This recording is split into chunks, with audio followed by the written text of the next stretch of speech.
নমস্কাৰ বাবাই সমস্ত আপোনালোক সকলোকে মোৰ ইউটিউব চেনেললৈ স্বাগতম জনাইছোঁ।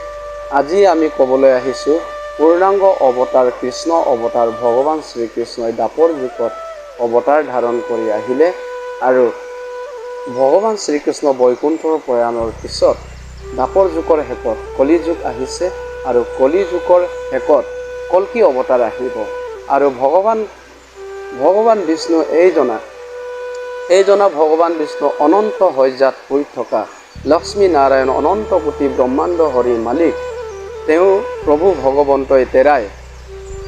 ভগৱন্তই কল্কি অৱতাৰ লৈ আহিব বুলি কৈছে বেদ বেদাংগ শাস্ত্ৰই।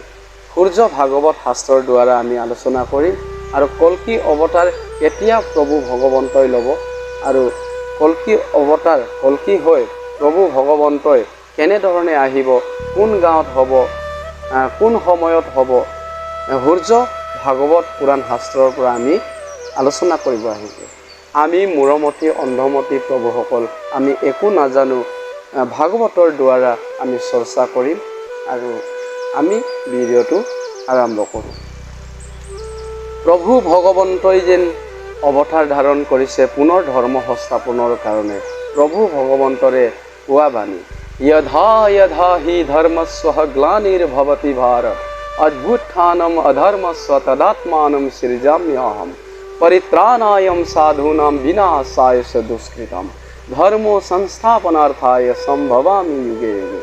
প্ৰভু ভগৱন্তৰ কোৱা বাণী অৰ্থাৎ यथा यथा हि धर्मस्व ग्लानिर्भवति भारत, যেতিয়া ভাৰতবৰ্ষত ধৰ্মৰ হানি হ'ব তেতিয়া প্ৰভু ভগৱন্তই তদাত্মানম সৃজাম্যহম নিজ অংকৰে তৎক্ষণাত প্ৰভু ভগৱন্তই অৱতাৰ ধাৰণ কৰিম বুলি জন্ম ল'ম বুলি প্ৰভু ভগৱন্তই নিজ মুখেৰে কোৱা বাণী। পৰিত্ৰাণায়ম সাধুনাম, সাধুসকলক পৰিত্ৰাণ কৰা, সন্তসকলক পৰিত্ৰাণ কৰা, বিনাশায় দুষ্কৃতাম, দুষ্কৃতি দৈত্যসকলক, দুষ্কৃতি ৰজাসকলক বিনাশ কৰা, দৈত্যসকলক বিনাশ কৰা, ধৰ্ম সংস্থাপনাৰ্থায় সম্ভৱামি যুগে যুগে, আৰু পুনৰ ধৰ্ম সংস্থাপনৰ কাৰণে প্ৰভু ভগৱন্তই যুগে যুগে অৱতাৰ লৈ ধৰা অসংখ্যাত নাম ঘোষাৰ প্ৰথম কীৰ্তন আৰম্ভণিতে কৈছে যে তজুনাভি কমলত ব্ৰহ্মা ভৈলাজাত যুগে যুগে অৱতাৰ ধৰা অসংখ্যাত। সেইকাৰণে প্ৰভুসকল সত্য যুগত হৰি অৱতাৰ ল'লে প্ৰভু ভগৱন্তই, ত্ৰেতা যুগত শ্ৰীৰাম অৱতাৰ লৈছে, পুৰুষোত্তম ৰাম অৱতাৰ, মৰ্যাদা পুৰুষোত্তম ৰাম হৈ আহিছে। শীতস্ন সুখ দুঃখী সুসংগ সম বিবৰ্জিতা তুল্য নিন্দা স্তুতিৰ মণি মদভক্তি সমে প্ৰিয়া। যি ধৰণে যোনজন মানুহৰ একেধৰণে থাকে, কিবা দুখ আহিলেও একেধৰণে থাকে, তেওঁ শীত চঞ্চল হয়, একেধৰণে মূৰ্ছিত নোহোৱাকৈ, কোনোবা নিন্দা কৰিলেও যেন দুখী হৈ নাযায়, কোনোবা তুল্য কৰে তুল্য নিন্দা স্তুতিৰ মন, কোনোবা তুল্য কৰিলেও যশস্যাবন হৈ নাযায়, আনন্দিত হৈ নাযায়, কোনোবা যশস্যা কৰিলেও, কোনোবা নিন্দা কৰিলেও দুখী হৈ নাযায়, এইজন একেধৰণে থকা মৰ্যাদা পুৰুষোত্তম ভগৱান শ্ৰীৰাম হৈ আহিছে আৰু দাপৰ যুগত পূৰ্ণ কৃষ্ণ অৱতাৰ লৈ আহিছে দুষ্টক দমন শান্তক পালন, আৰু কলি যুগত গুৰু ৰূপেৰে আহিছে মহাপুৰুষ শ্ৰীমন্ত শংকৰদেৱ গুৰুজনা হয়। এই ব্ৰহ্মকল্পত থকা গোপনে থকা হৰিনাম ধৰ্ম, শ্ৰেষ্ঠতম ধৰ্ম নাম, এই নামক বৈকুণ্ঠৰ পৰা পাৰ ভাঙি ভগৱন্ত কৃষ্ণই যেন গুৰু ৰূপেৰে শংকৰ হৈ আহি শ্ৰীমদ ভাগৱত শাস্ত্ৰ ইয়াত সকলোকে পৃথিৱীত পৰিভক্ত কৰিছে। আমাৰ নিচিনা মূৰমতীসকলক প্ৰভু ভগৱন্তই গুৰু ৰূপে অৱতাৰ ধাৰণ কৰি সূৰ্য ভাগৱত শাস্ত্ৰ আমাক অসমীয়াত বাঙনি দি আমি সকলোৱে পাইছোঁ আৰু এই সূৰ্য শাস্ত্ৰ ভাগৱতক চৰ্চা কৰিলে, শ্ৰৱণ কৰিলে, শুনিলে, ভাগৱত কৰিলে জীৱন ধন্য হয়, পাপ নাইকিয়া হয় আৰু সকলো পাপৰ সাগৰত ডুবি থকা অসমীয়া সমাজক মহাপুৰুষ শ্ৰীমন্ত শংকৰদেৱ গুৰুজনাই উদ্ধাৰ কৰি আনি দিছে শ্ৰীমদ সূৰ্য শাস্ত্ৰ ভাগৱতৰ দ্বাৰা প্ৰেণায়ং ভাকময় মূৰ্তি প্ৰত্যক্ষ সুবৰ্ততে হৰি শ্ৰেৱনা সৰ্বনা পাত দৰ্শনা পাপনাশতে ভগৱন্তই কৈছে, ভাগৱতেই কৈছে, বেদ বেদাংগই কৈছে, ভাগৱত দৰ্শন কৰিলে, ভাগৱত শুনিলে, ভাগৱত শ্ৰৱণ কৰিলে সমস্ত পাপ নাইকিয়া হৈ যায়, আপোনাৰ জীৱন ধন্য হৈ যায় বুলি ভাগৱত শাস্ত্ৰই আমাক দেখুৱাইছে। সেইকাৰণে মহাপুৰুষ শ্ৰীমন্ত কৃপালু গুৰুজনাই আমাৰ মানৱী জনমক সাম্পল কৰিছে আৰু সেইজনা গুৰুৰ নিচিনা আমাৰ জগতত নাই আৰু নাই আৰু নাই। সেইজনা গুৰুৰ চৰণ কমলত আমি দাসী হিচাপে সদায় থাকিবলৈ আমি যত্ন কৰি আছোঁ। শ্ৰীমন্ত শংকৰ হৰি ভকতৰ জানা যেন কল্পতৰু তাহান্ত বিনাই নাই নাই নাই আমাৰ পৰম গুৰু হে ৰাম আমাৰ পৰম গুৰু।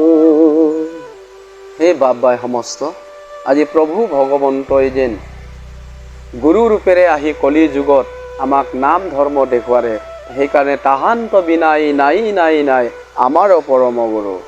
আৰু তেৰাৰ নিচিনা গুৰু এই জগতত নাই। গুৰু অনেক আছে, হাজাৰ হাজাৰ গুৰু আছে, কিন্তু শংকৰ মাধৱ নিচিনা আমাৰ এই জগতত গুৰু নাই নাই নাই আমাৰ পৰম গুৰু বুলি কৈ আছে। গুৰুজনাৰ এতিয়া বৈকুণ্ঠৰ কল্পতৰু শাস্ত্ৰৰ শ্ৰীমদ ভাগৱত বুলি কৈছে। এই শ্ৰীমদ ভাগৱতে কি কৈছে, কল্কি অৱতাৰ কোনদিনা আহিব, কেতিয়া আহিব, কোন গাঁৱত হ'ব, ইয়াৰ বিষয়ে ভাগৱত শাস্ত্ৰই ইয়াত লিখি দিয়া আছে। আৰু ইয়াৰ কাৰণে আমি চিন্তা কৰিব নালাগে আৰু গোটেই সমাজে হুলস্থুল লগাব নালাগে। আমি সকলোৱে ভাগৱতখন চাব পাৰে। দ্বাদশ স্কন্ধৰ প্ৰথম স্কন্ধৰ দুলৰিতে লিখা আছে যে 1394 পৃষ্ঠাত লিখাই আছে। সকলোৱে ইয়াক দেখি শ্ৰৱণ কৰিব পাৰে আৰু সকলোৱে চাব পাৰে। তে প্ৰভুসকল, আমি আৰম্ভ কৰোঁ যে ভাগৱত শাস্ত্ৰ, যে ভাগৱত শাস্ত্ৰই যে আমাক কি কোৱা আছে, কোনদিনা কল্কি অৱতাৰ হ'ব। কৃষ্ণ আছে শাস্ত্ৰ ভাগৱত, তাতে পাবা আদি অন্ত।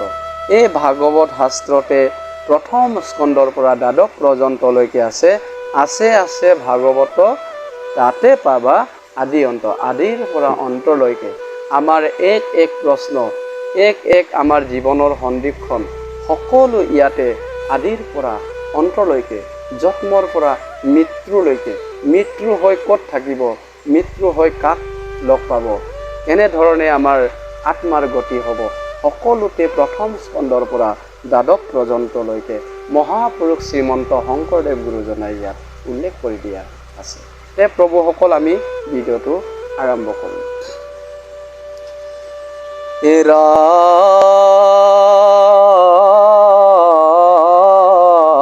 ৰাম ৰাম ফুকনি গদতে নিপতি শুনিও কৃষ্ণৰ চাহাৰো চৰিত্ৰ আতপৰে গতি নাই নাই নাই জানিবা আৱে কলিত কলিৰ চেষ্টাত নষ্ট ভইল লোক দেখিয়া গৰুৰ কেতু কলিৰ অন্তক শৈৱ অৱতাৰ ধৰ্ম ৰক্ষাৰ হেতু। হে প্ৰভুসকল, আমি আগতে আলোচনা কৰিছিলোঁ যে কলিৰ শেষত কল্কি অৱতাৰ ল'ব। আৰু এই কলি যুগত কল্কি অৱতাৰ কিয় ভগৱন্তই ল'ব লগা হ'ব? যে যধা যধা হি ধৰ্মস্য গ্লানিৰ্ভৱতি ভাৰত, যেতিয়া ভাৰতবৰ্ষত ধৰ্ম নাইকিয়া হ'ব, ধৰ্ম হানি হ'ব, তেতিয়া প্ৰভু ভগৱন্তই নিজ অংকৰে কল্কি অৱতাৰ ৰূপ ধাৰণ কৰি আহিব। তদাত্মানম সৃজাম্যহম, প্ৰভু ভগৱন্তই তেতিয়া মৎস্য কুৰ্ম নৰ সিংহ বামন পৰশুৰাম হলিৰাম শ্ৰীৰাম সকলো অৱতাৰ লৈও কলি যুগত নাম ধৰ্মৰ প্ৰচাৰ কৰিছিলে। পুনৰ ধৰ্ম সংস্থাপনৰ কাৰণে গুৰু ৰূপেৰে আহি প্ৰভু ভগৱন্ত শংকৰদেৱ মাধৱদেৱ হয়। আৰু নাম ধৰ্ম যেতিয়া বিলুপ্ত হ'ব, সকলো নাইকিয়া হ'ব, এইবোৰ বিজুলী লাইট সকলো শস্য মৎস্য চব লুপ্ত হৈ যাব, মানুহে জীৱন ধাৰণ কৰিবলৈ খুব কষ্ট হ'ব, যত্মতে বেমাৰ হ'ব, ৰোগ ব্যাধি হ'ব, প্ৰতি পিতা পুত্ৰ সকলো যুদ্ধ হ'ব, সেইকাৰণে ধৰ্ম নাইকিয়া হ'ব। তেতিয়া এই ধৰ্মৰ সংস্থাপনৰ কাৰণে প্ৰভু ভগৱন্তই কলিৰ শেষত কল্কি অৱতাৰ ধাৰণ কৰি আহিব। সকলো দুষ্ট দৈত্যক বিনাশায়ছে দুষ্কৃতাম, দুষ্ট দৈত্যসকলক চব মাৰি কাটি শেষ কৰিব।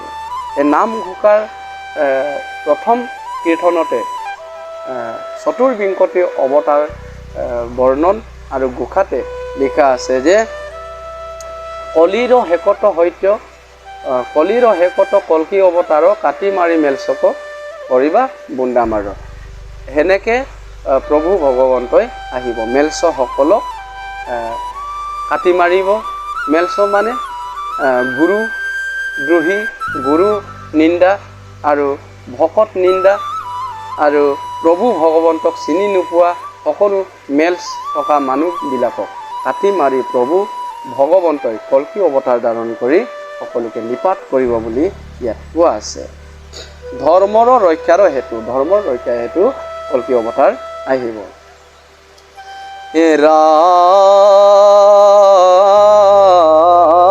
ৰাম ৰাম ৰাম চৰাচৰ গুৰু ঈশ্বৰ বিষ্ণুৰ জন্মৰ শুনা কাৰণ। এতিয়া চৰাচৰ ঈশ্বৰ গুৰুৰ কি ধৰণে জন্ম লৈ আহিব, ইয়াৰ কাৰণ এতিয়া ক'ব, শাস্ত্ৰই ক'ব, ইয়াক এতিয়া আমি শুনিবলৈ কৈছে।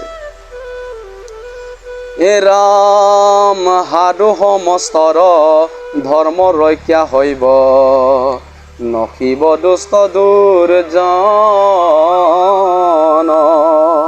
সাধু সমস্তক ৰক্ষা কৰিবৰ কাৰণে, সাধুসকলক পৰিত্ৰাণ কৰিবৰ কাৰণে কল্কি ভগৱন্তই আহিব আৰু দুষ্কৃতিসকলক বিনাশ হ'ব, এই বুলি কৈছে। হে ৰাম ভকত সকলে এহি জন্ম কৰ্ম, শুনিবে গাইবে মুখে, সংসাৰ তাপক এতেকে নিস্তাৰি, পাইবে মুখ মহাসুখে। হে প্ৰভুসকল, এই কথা জানি পেলাই কল্কি অৱতাৰ প্ৰভু ভগৱন্তই সাধুসকলক পৰিত্ৰাণ হ'ব, দুষ্কৃতিক বিনাশ হ'ব। এই কথা যদি জানি পেলাই বুদ্ধিমত্তসকলে এতিয়াৰে পৰা সাধু হৈ থাকিবলৈ যত্ন কৰক বুলি ভাগৱত, সূৰ্য শাস্ত্ৰ, পুৰাণ ভাগৱতে আমাক নিৰ্দেশ দিছে। ৰাম ৰাম ৰাম পৃথিৱী মণ্ডলে শুহিবে ক পৰম, প্ৰসিদ্ধ সম্বল গ্ৰাম, সেহি গ্ৰামে চৰ হৈব দ্বিজবৰ, যাৰ বিষ্ণু জকা নাম। হে প্ৰভুসকল, পৃথিৱী ভূমণ্ডলে, পৃথিৱীৰ মাজতে প্ৰভু ভগৱন্তই সম্বল নামৰ গাঁৱতে কল্কি অৱতাৰ ধাৰণ কৰিব আৰু যত্ন কৰিব বুলি কৈছে। আৰু এই সম্বল গাঁৱৰ প্ৰসিদ্ধ দ্বিজ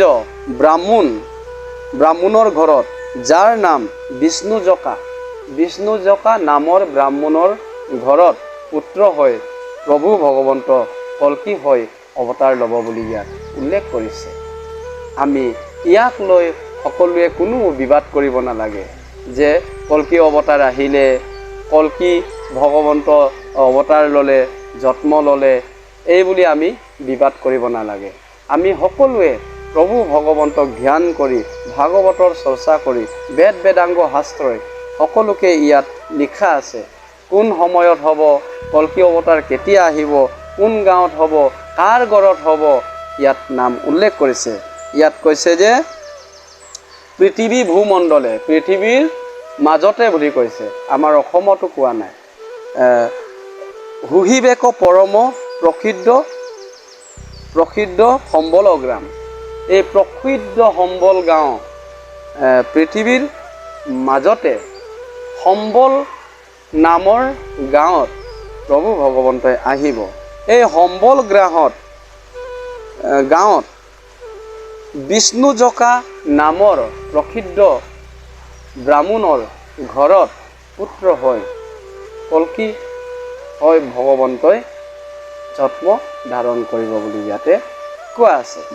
সেইকাৰণে প্ৰভুসকল, আমি সকলোৱে কাৰোৰ কথা মানিব নালাগে, কাৰো কথা শুনিব নালাগে। কল্কি অৱতাৰ কোনোবা ক'লেও কল্কি অৱতাৰ, কল্কি গুৰু আহিছে, কৃষ্ণ আহিছে, মহেশ্বৰ আহিছে, বিভিন্ন ধৰণৰ গুৰু ধাৰণ কৰি ক'ব পাৰে।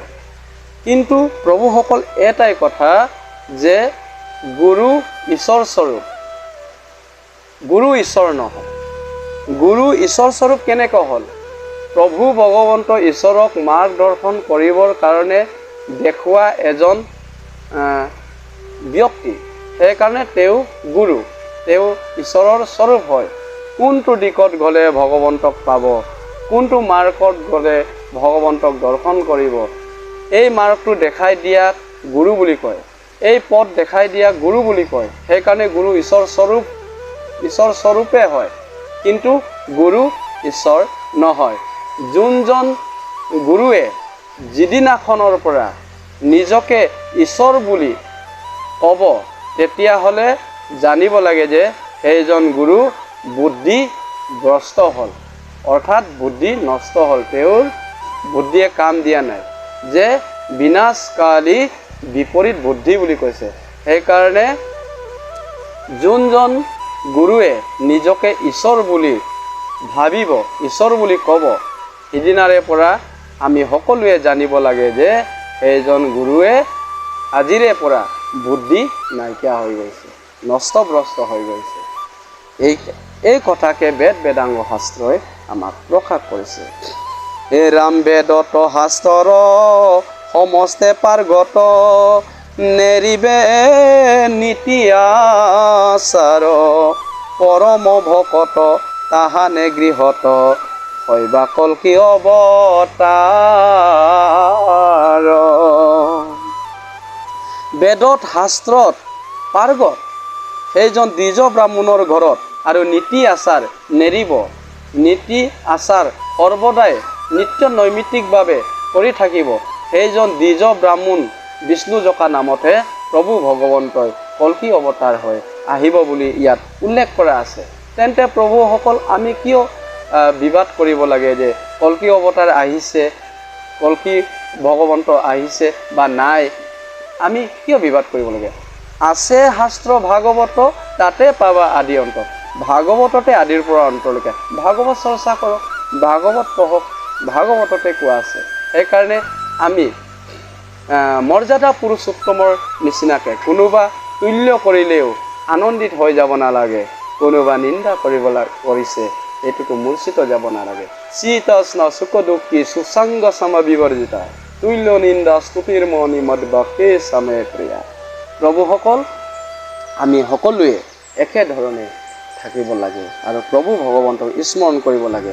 আৰু কল্কি ভগৱন্তৰ ৰূপ কি হ'ব ভাগৱত শাস্ত্ৰই আমাক দেখুৱাই দিছে। আমি সকলোৱে চৰ্চা কৰোঁচোন। হে ৰাম ৰাম ৰাম, ঐশ্বৰ্য যুগুত সৰ্বগুণান্বিত, ৰূপে আতি অনুপম, মহাবেগৱন্ত ঘোঁৰা তচৰীয়া যাৰ দেৱদত্ত নাম। ইয়াত কৈছে কল্কি ভগৱন্তৰ ৰূপ কি হ'ব, গুণ কি হ'ব? ঐশ্বৰ্য যুগুত, সীমা সংখ্যা নাই, ইমানেই গুণ ইমান ঐশ্বৰ্য গুণ হ'ব, সৰ্বগুণান্বিত, সকলো ধৰণতে ঐশ্বৰ্য গুণ হ'ব। ৰূপে অতি অনুপম ৰূপ। আমাৰ নিচিনা সাধাৰণ বালক বালিকাৰ দৰে ৰূপ নহয়, প্ৰভু ভগৱন্তৰ ৰূপ অনুপম হ'ব।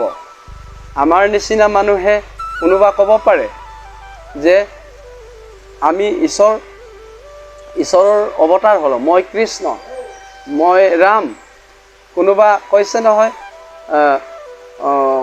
ময়ে হনুমান, ময়ে মহেশ্বৰ, মোকে ঈশ্বৰ মানা। তেনেকৈ ক'লে নহ'ব। ঈশ্বৰৰ ৰূপে গুণে কি হ'ব লাগে? ঈশ্বৰৰ বিমোহন ৰূপ। সেনেকুৱা এটা বালক হ'ব যে কল্কি হয়। তেওঁ কৈছে ঐশ্বৰ্য যুগুত সৰ্বগুণান্বিত ৰূপে অতি অনুপম। ৰূপ অনুপম অৰ্থাৎ এইজনা বালকক কোনোবা দৰ্শন কৰিব আহিব। দৰ্শন কৰিব আহোঁতে কাৰোবাৰ দুখ নাইকিয়া হ'ব, কাৰোবাৰ এনেকুৱা অনুভৱ হ'ব যে কিবা এটা দিব্য প্ৰকট হ'ল। সেনেকুৱা প্ৰভু ভগৱন্তৰ ৰূপে অতি অনুপম বুলি কৈছে। তেওঁৰ ৰূপ সৰ্বগুণান্বিত। তেওঁ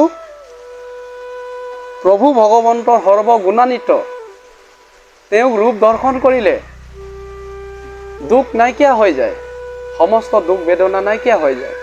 আৰু প্ৰভুৰ বিমোহন ৰূপ দৰ্শন কৰিলে, কল্কি ভগৱন্তক দৰ্শন কৰিলে, সেৱা কৰিলে, গাত স্পৰ্শ কৰিলে, সকলো দুখ বেদনা নাইকিয়া হৈ যাব। তেওঁৰ ৰূপ ইমানে গুণাতীত প্ৰভু ভগৱন্তৰ, অপাৰ মহিমা। আৰু যাৰ ঘৰত, যাৰ গাঁৱত প্ৰভু ভগৱন্ত জন্ম হ'ব, সকলো ধৰ্মৰ সৃষ্টি হ'বগৈ, অধৰ্ম নাইকিয়া হ'ব, কলি পলায়ন্ত হ'ব, এইবোৰ চব বিলুপ্ত হ'বগৈ অধৰ্মবিলাক। তাৰপিছত কল্কিৰ শেষৰ পৰা সত্য যুগ আহিব। সেনেকৈ ইয়াত ভাগৱত শাস্ত্ৰই দেখুওৱা আছে। এই ভাগৱত শাস্ত্ৰই সকলোৱে ইয়াত আমি শ্ৰৱণ কৰিব লাগে, সকলোৱে চাব লাগে। ইয়াতে আমি লিখি দিয়া আছে, আমি সকলোৱে চাব। এতিয়া আমি দেখুৱাইছে যে ভাগৱতৰ এইটো ইয়াত আমি পাইছোঁ যে দ্বাদশ স্কন্ধ আৰু 1395 পৃষ্ঠাত আছে। ইয়াত দুলৰিত দেখুওৱা আছে। ইয়াতে আমি সকলোৱে চাব পাৰে আৰু প্ৰভু ভগৱন্তৰ গুণনাম সকলোৱে আমি এইখিনিকে চাই চৰ্চা কৰিব পাৰে।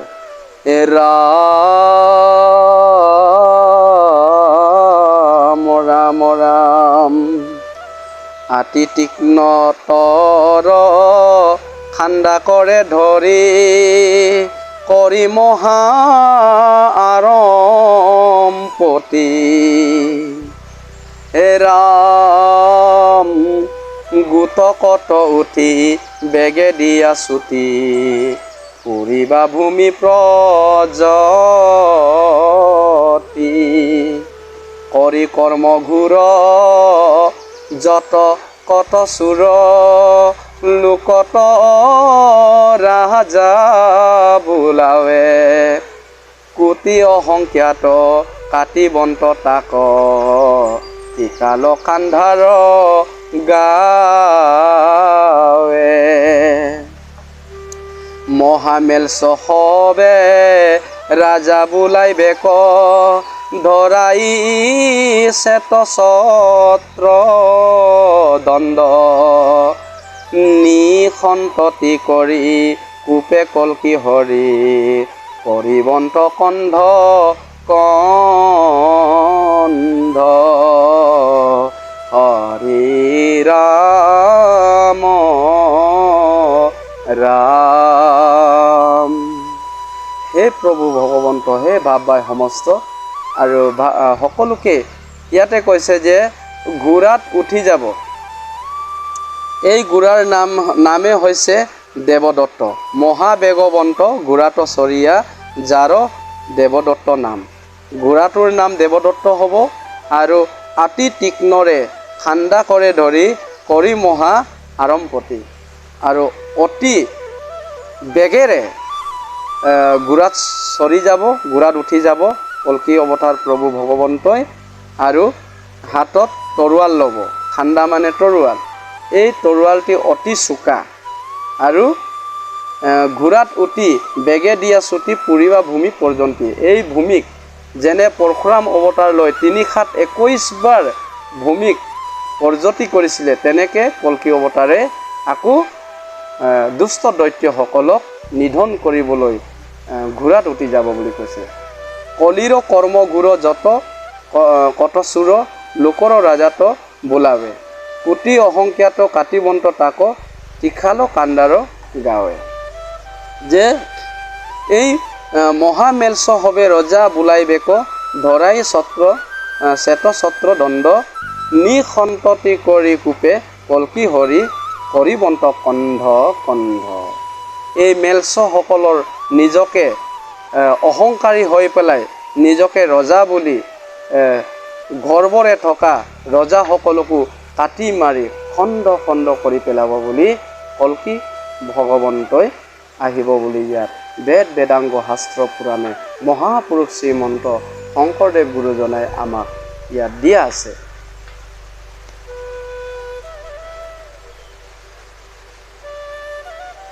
সেইকাৰণে প্ৰভুসকল, মহাপুৰুষ শ্ৰীমন্ত শংকৰদেৱ গুৰুজনা আমাৰ অসমত আৰু বেলেগ নাই নাই নাই। আৰু মহাপুৰুষ শ্ৰীমন্ত শংকৰদেৱ আজিও জীৱিত হৈ আছে।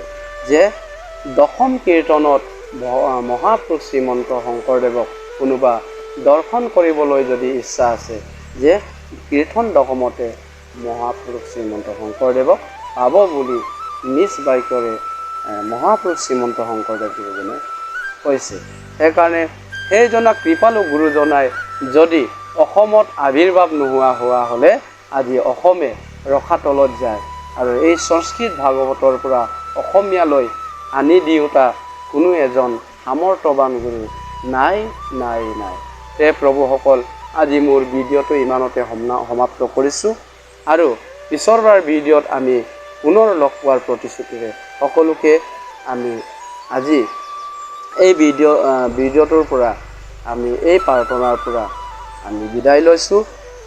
সৰ্বে ভৱন্তু সুখিনঃ, সৰ্বে সন্তু নিৰাময়া, সৰ্বে ভদ্ৰাণি পশ্যন্তু মা কশ্চিৎ দুঃখ ভাগ ভাবেত। ওম শান্তি শান্তি শান্তি। সকলোৱে সুখ শান্তিৰে থাকক, সকলোৱে নিৰোগী হৈ থাকক, সকলোৱে প্ৰভু ভগৱন্তৰ শ্ৰীচৰণ কমলত ভজি থাকক, তাৰ কামনাৰে আজি মোৰ ভিডিঅ'টো সমাপ্ত কৰিছোঁ। কৃষ্ণ কৃষ্ণ।